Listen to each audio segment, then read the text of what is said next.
Part 2. I'm surrounded by mold. As you can see, it rotted out a hole, and I stopped the water from dripping down. Oh my god, I can't find it. That's why I'm practicing with a good video. Oh, I'm having trouble walking too.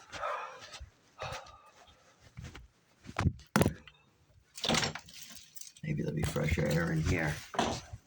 Actually, a little bit. As you can see, mold's above this, and there's a space up there growing mold like crazy. As you can see, it's turned the wood blackish, and it's made a hole rotting out in that window. This door only works on this side. The water came down through this hole last night. As you can see, more mold growth, and oh, I'm gonna vomit. This was the mold tile. Will come right back because just like they said, they fixed the pipe. It's still leaking here. You barely can see it, little drips here and there. And that will come when they flush, because it's when they use 2 showers at the same time. So when both upstairs showers run, the pressure gets increased, and then this one leaks, sometimes in gallons. And that's been going on for 6 years since I moved in. Putting in a new gasket or a new piece of pipe isn't going to help, because these pipes are junk. There's just another spot that's going to burst. So the spot there won't burst. Instead, it'll be over here, and then it'll be over here, and then it'll be over here, and then it'll be over there. Because they're all old, crappy pipes that can't take the pressure. That's why the landlord wrote a letter to the courts, went to court to put the pipe cost on the tenants right after COVID ended, and the courts agreed to put the cost of the pipes of this building on this side on the tenants, while the landlord knew his pipes, all of them, need to be replaced.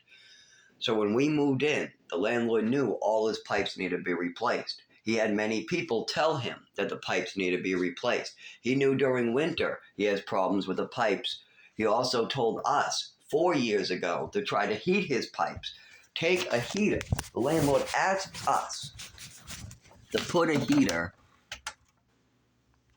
down here for him and use our electricity to heat his pipe down in that hole. So we put some insulation foam in there and some insulation tape recently instead, because we have electric bills up to $600 a month, so we're not heating this landlord's pipes.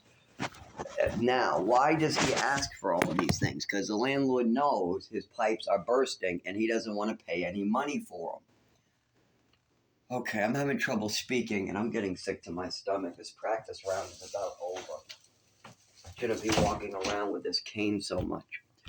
By the way, I walk around hunched over like this. That's how I walk. I've been going outside smoking again. I haven't used my patch for 2 days since Dave has been in the emergency room. And they're going to murder him. They've already started the try. Yes, Frisbee and Wentworth Douglas has tried to malpractice people to the point of death. They're sick of David, so knowing that he dies under anesthesia, which they've been told year after year by David has told them this, his doctor has told them this, I have told them this, that there's a risk of putting him under. He has a quick fall, and instead of looking into the concussion, instead of just looking into the stuff that he's going to the emergency room for, like mold inhalation and dizziness, they want to cut out and put him to death. They even gave him pills that caused a seizure right after the pills were administered. So David has now had his first seizure right after Wentworth Douglas administered him medication and pills.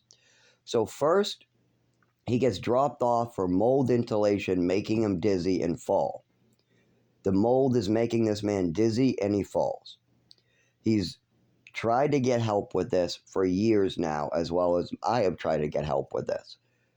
You can see it in my videos on YouTube as it progresses, and then they put up a new tile, then the mold grows on it, then they put up a new tile. You've seen the bedroom ceiling, you've seen the windows.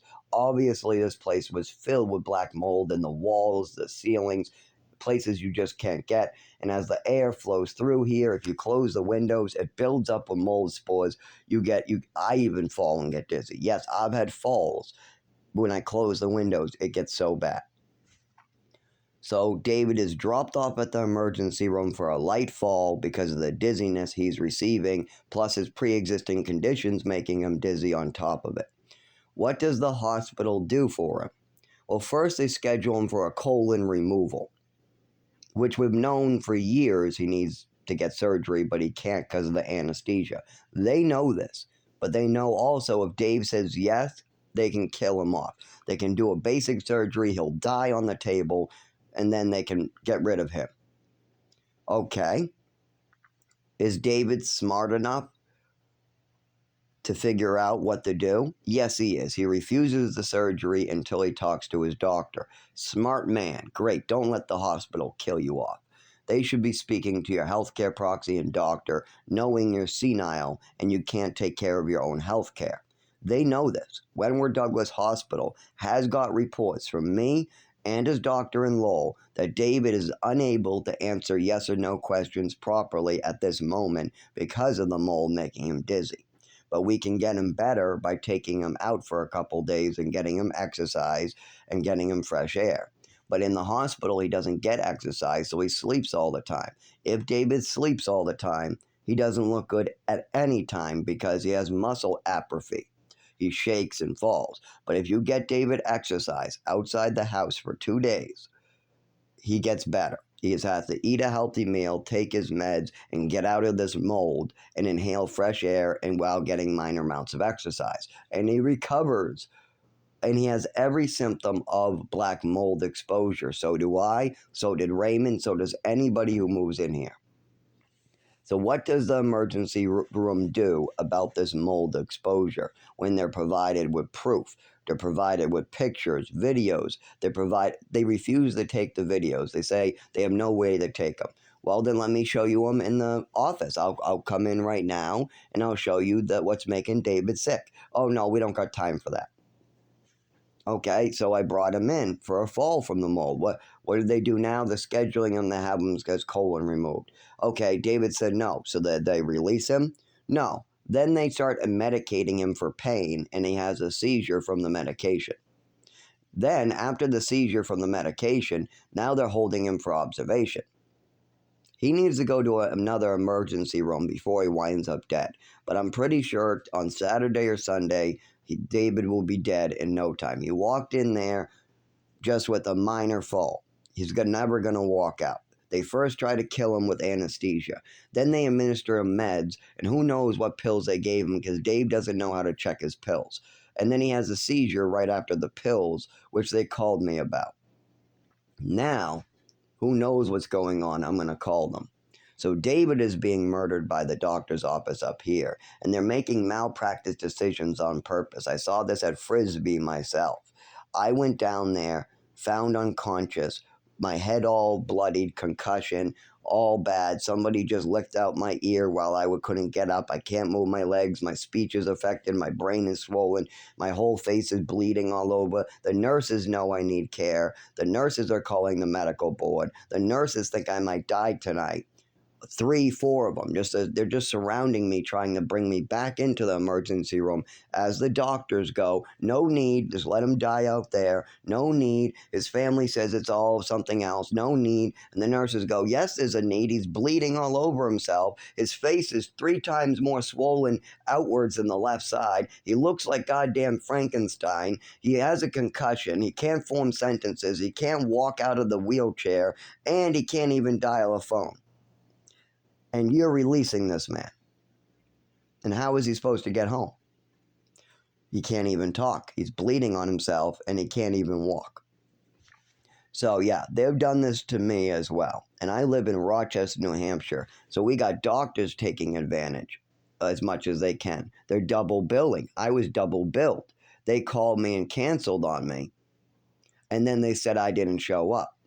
And then they play games trying to schedule me on days that they know I can't go or things like that. And then I try to squeeze it in. But then I call a day in advance canceling on a Sunday. I'll leave them a message on a Sunday. And then they'll say they never got the message and bill me forward. Now, that one is my fault for canceling, so I go, okay, let the bill go forward.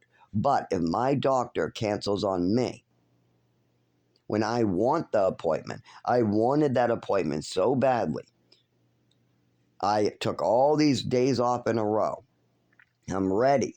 I have the ride again they're ready to pick me up. I'm taking the bus. I'm waiting. They call me. They say, sorry, the doctor isn't in right now. He had an emergency with his kid.